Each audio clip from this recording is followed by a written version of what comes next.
नमस्कार साथियों, मैं हूं अर्जुन देवासी और आज आप लोग मेरे साथ जुड़े हैं एक बहुत ही इंपॉर्टेंट डिफेंस से रिलेटेड टॉपिक के बारे में डिस्कशन करने के लिए।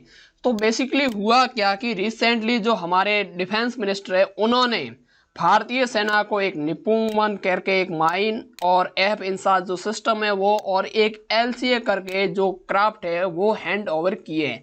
तो बेसिकली आज की इस वीडियो में हम जानेंगे कि ये न्यू वेपन है क्या भारतीय सेना के और ये किस तरह से काम में लिए जाएंगे। बेसिकली हम इन तीनों चीज़ों के बारे में आज की इस वीडियो में हम चर्चा करने वाले हैं, जिसमें पहला है निपुण माइन लैंडिंग क्राफ्ट असोल्ट, जिसको शॉर्ट में एलसीए कहा जाता है, और तीसरी चीज़ है हमारी एफ इंसाज जो बहुत ही इंपॉर्टेंट है। अगर आप यूपीएससी या कई कुछ किसी भी एग्जाम की तैयारी कर रहे हैं या डिफेंस एस्पिरेंट है तो इसके लिए आपको इस चीज़ के बारे में जानना अनिवार्य है। तो बेसिकली हम चर्चा करेंगे। तो इस वीडियो को हम आगे बढ़ाते हैं उससे पहले अगर आपसे निवेदन है कि चैनल को सब्सक्राइब नहीं किया हो तो प्लीज़ सब्सक्राइब जरूर कर लीजिए, क्योंकि यहाँ पर आपको जियो पॉलिटिक्स और डिफेंस से रिलेटेड वीडियोज मिलती रहेगी। नाउ यहाँ पर आप देख रहे हैं ये भारत के डिफेंस मिनिस्टर राजनाथ सिंह है, और यहाँ पर आप देख रहे हैं भारत के जो वर्तमान सेनाध्यक्ष हैं जनरल मनोज पांडे हैं, और यहाँ पर आप देख रहे हैं लेफ्टिनेंट जनरल राणा प्रताप कालिटा मौजूद है।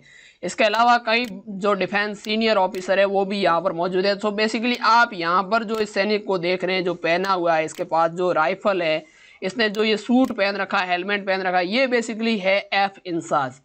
तो ये 16 अगस्त को हुआ था और 16 अगस्त को डिफेंस मिनिस्टर ने ये सारे जो इक्विपमेंट है ये हैंड ओवर किए थे आर्मी को। लेकिन मैं इस वक्त गांव में हूँ तो वहाँ बिजली की प्रॉब्लम होने की वजह से मैं इसको रिकॉर्ड नहीं कर पाया था। सो आज इसको रिकॉर्ड करके अपलोड कर रहा हूँ।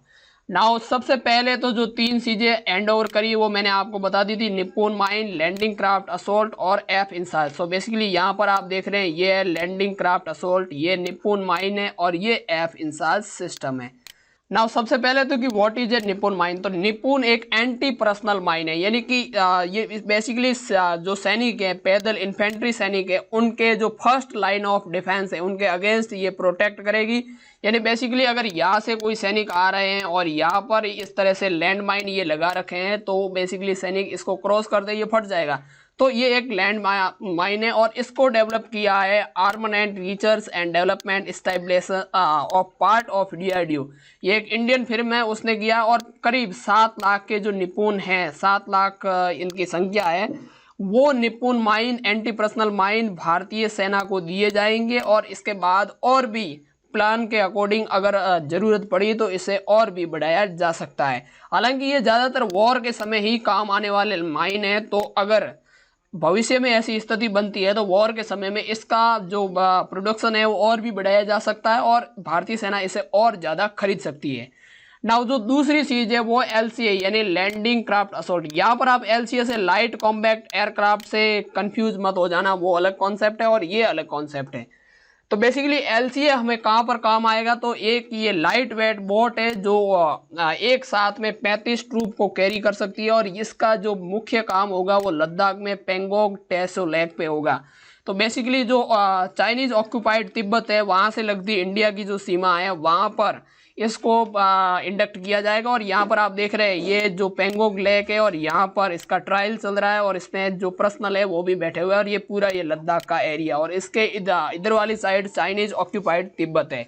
तो बेसिकली इसको शिपयार्ड लिमिटेड जो गोवा द्वारा बनाया गया, एक्वार शिपयार्ड लिमिटेड गोवा द्वारा इसको डेवलप किया गया है।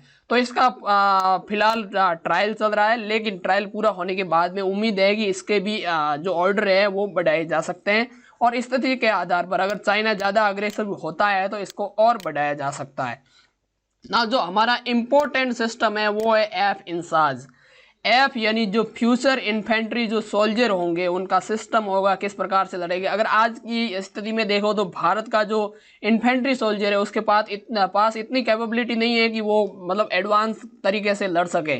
तो बेसिकली इसी लिए इसको डेवलप किया गया। और इसमें आपको क्या क्या मिलेगा, तो इसमें आपको या सोल्जर के पास AK-203 असोल्ट राइफल मिलेगी, gas operated magazine feed select fire assault power of Russian origin.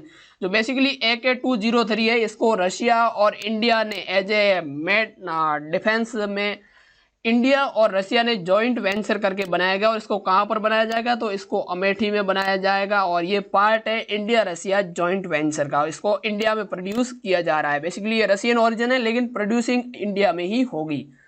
तो जो AK-20 असोल्ट राइफल है, इसकी रेंज 300 मीटर है और इसको इक्विप किया गया है rifle mounted holographic site for easier target acquisition. Basically holographic site ये इस पे लगाई गई है जिससे टारगेट को जो टारगेट करने पर आसानी से हो जाएगा। और अगर टारगेट को एकदम से लॉक करना है, सही तरीके से मतलब सटीक तरीके से निशाना लगाना है, तो ये होलोग्राफी बहुत ही इंपॉर्टेंट होता है। नाउ इसके बाद इसमें आपको F-INSAS सिस्टम में आपको मिलेगा एक बैलिस्टिक हेलमेट जो इस सैनिक ने यहाँ पर पहन रखा है। और इसके अलावा जो गोगल मिलेंगे जो इसने यहाँ पर पहन रखे हैं। और बुलेट प्रूफ जैकेट भी मिलेगा जो 9 mm की जो बुलेट है, मतलब AK-47 राइफल से निकली बुलेट को भी इस सैनिक को प्रोटेक्ट करने में मदद करेगा। और इसके अलावा इसको जो साथ में मिलेगा वो night vision superior function, night condition के नाइट अगर कहीं पे डार्क एरिया में अगर ऑपरेशन करना है या फिर नाइट के समय ऑपरेशन करना है तो यहाँ पर ये जो नीचे होगा और यहाँ आँख से लगेगा और इसके बाद सैनिक आराम से रात में देख पाएगा। इसके अलावा इसको कम्युनिकेट करने के लिए आराम से जो कम्युनिकेट सिस्टम है वो भी लगाया गया है। इसमें आप देख रहे हैं हेड फ्री भी लगाई गई है। USB 2.0 साइज की जो USB है वो होगी। इसके अलावा इसमें अलग तरह के रेडियो फंक्शन वगैरह लगाए गए हैं। तो सबसे पहले जो F-INSAS सिस्टम है इसके बारे में जो चर्चा हुई थी 2005 में हुई थी और अब जो रिसेंटली भारतीय सरकार है इसने इस पे जोर देना शुरू कर दिया और ये इन्फेंट्री विजन 2020 का भी हिस्सा रह चुका है। नाउ आई होप कि आपको ये सारी तीनों चीज़ें समझ में आ गई होंगी कि F-INSAS और जो अभी हमने डिस्कस किया LCA और निपुण, ये तीनों चीज़ें क्या है। अगर आपको समझ में आई तो इस वीडियो को लाइक और चैनल को सब्सक्राइब जरूर कीजिए क्योंकि यहाँ पर आपको ऐसी वीडियोज और मिलती रहेगी। तो आई होप कि आपने चैनल को सब्सक्राइब जरूर कर लिया होगा। मिलेंगे नेक्स्ट वीडियो में, तब तक के लिए जय हिंद।